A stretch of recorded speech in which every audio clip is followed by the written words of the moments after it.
When I was younger, I thought ancient Chinese religion was basically a museum of bad explanations. At least that was the vibe I absorbed growing up. People worshipped ancestors and tried to read answers from cracks in bones. To me, it all belonged in the same box, superstition. To be fair, I did not think ancient Chinese people were atheists. Ordinary Chinese people still describe heaven as an old man.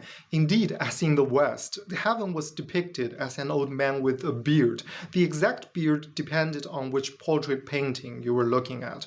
But I assumed nobody serious believed any of this anymore. You know the argument, we had rockets now. People went above the clouds and, well, nobody found the palace of heaven. As far as I was concerned, that settled it. Tian, which in Chinese denotes heaven, had come to mean only the physical sky. Everything beyond it belonged to an older, less educated worldview. Then I saw an early form of the character Tian, and the word stopped feeling empty. Honestly, my first reaction was not scholarly. I thought it looked like a person wearing a hat.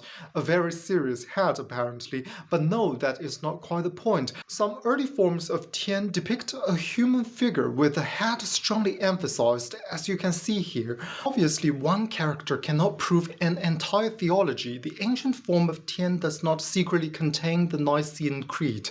Still, I could not stop thinking about the fact that the character looked human with the upper part emphasized, and my intuition is that the human shape matters even though I cannot prove a theology from it. I do not experience Tian as a large human being floating somewhere above the clouds. It feels distant. Well, distant is not quite right. It feels overarching, as though the whole process is already larger than anything my mind can follow. You do something and somehow it does not end with the action itself. It enters a much larger process. Later something comes back, although you may never see the full root. That is how Tian feels to me. It does not move in a straight line. It contains more information and more possibilities than the individual mind can calculate. People usually dismiss the human-like image of God because it feels arbitrary. Maybe the human image matters because consciousness gives us some resemblance to the order we are trying to understand. This is also why Buddhism and Taoism, even though they often speak of emptiness or the way beyond form, still end up returning to human-shaped images. Bodhisattvas with recognizable faces, Lao Tzu as an old man, and statues that inevitably take on a human body. It seems that across long-standing religious traditions, the final language of the divine keeps circling back to human life. The glyph of Tian was not a photograph of God, but it did break open the material definition I had placed around the word. The further backward I looked, the less ancient China resembled the secular civilization I had projected onto it. A Shang king might consult oracle bones before going to war. This was not some private hobby he practiced after finishing the serious work of government. Divination entered directly into decisions affecting the kingdom. At the center of this religious world stood Shangdi, which is the highest divine power recognized by the Shang. But the general consensus is that Shangdi represents a more limited understanding of oneness, or of the later Tian. Under the Zhou dynasty, Tian became increasingly central, but this was not simply a replacement of Shangdi. Instead, the Zhou transformed the question from does the supreme power favor this ruler into does this ruler remain aligned with the larger order of heaven. The exact relationship between Shangdi and Tian is still debated, but the historical transition was probably not a simple replacement. Ancient Chinese thought often allowed different layers of meaning to exist at the same time. Heaven could be the visible sky, the source of cosmic order, or the highest authority behind human affairs. But think about what this means. These rulers did not live in a universe where human meaning was simply projected onto an indifferent reality. For them, reality itself was already filled with structure, intention, and sacred significance. significance. Mashar Eliade had a useful way of describing this. For religious men, the sacred was not less real than ordinary life. It was closer to what made reality real at all. That is the part the modern imagination usually misses. Religion was not a decorative story placed over political and material life. It was part of what made that life intelligible. Obviously, that world was not spiritually pure. It contained fear, manipulation, and sometimes horrifying sacrifice. The Shang religious world could be severe because maintaining harmony with powerful cosmic forces was believed to require serious obligations and costly rituals. But every civilization approached the sacred through some mixture of recognition and corruption. Finding corruption inside a religion does not prove that its object was imaginary. All it really shows is that human beings were involved, which is hardly a surprising conclusion since every known civilization was created by human beings. The way I see it now, different civilizations were trying to understand the same ultimate reality through the language and symbols available to them.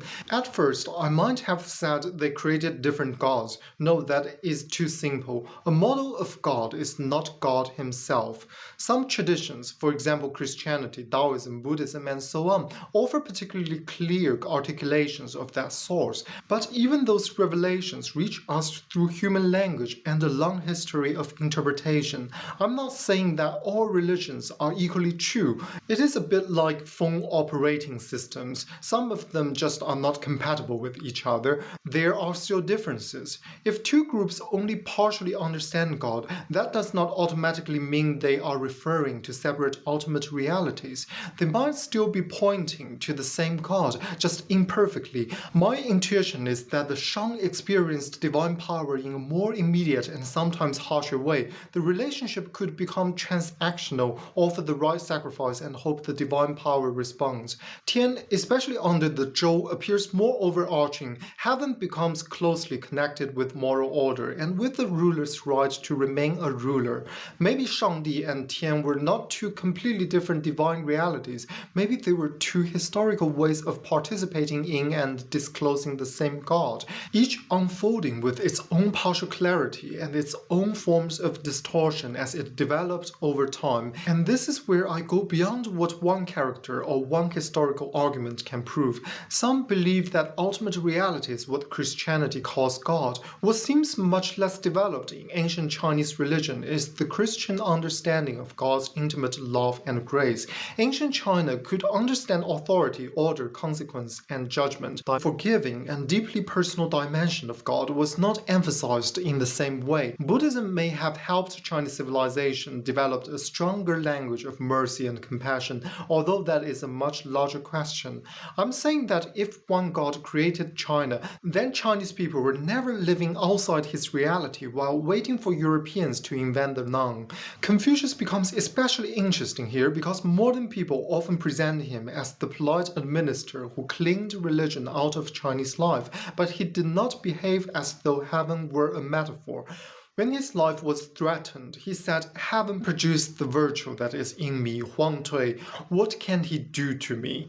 At the same time, Confucius did not encourage religious mania. He told people to respect spiritual beings, but not to become obsessed with them. I used to read that distance as disbelief. Actually, restraint may be the better word.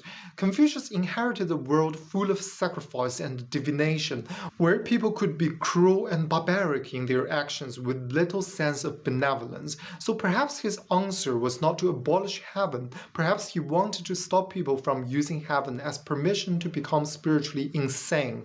Respect what stands above you, but stop imagining that you can control it through ritual technique. Then return to the duties in front of you. That is a very Confucian answer. Confucius never laid out a complete theory of heaven, and I think that later created a problem. Confucianism still needed a deeper metaphysical foundation. Over time, Chinese thinkers drew from Taoist and Buddhist metaphysics to explain the structure beneath Confucian ethics. Christianity also developed through encounters with Greek philosophy. A revelation may be real, but human beings still need concepts capable of holding and communicating it. Sometimes people explain least the things that their entire world already assume. So why did all of this remain invisible to me for so long? And this is where it gets uncomfortable, the modern world had already trained me to recognize only certain kinds of reality. At school, Tian meant sky. Anything spiritual inside the word was safely labeled as metaphor. Notice what happened in the translation. An ancient king's appeal to heaven became political propaganda. Ritual became social control performed by people who did not yet understand science. To be fair, some of those explanations contain truth. Rulers did use religion politically, rituals did organize society, people did make factual mistakes about the natural world.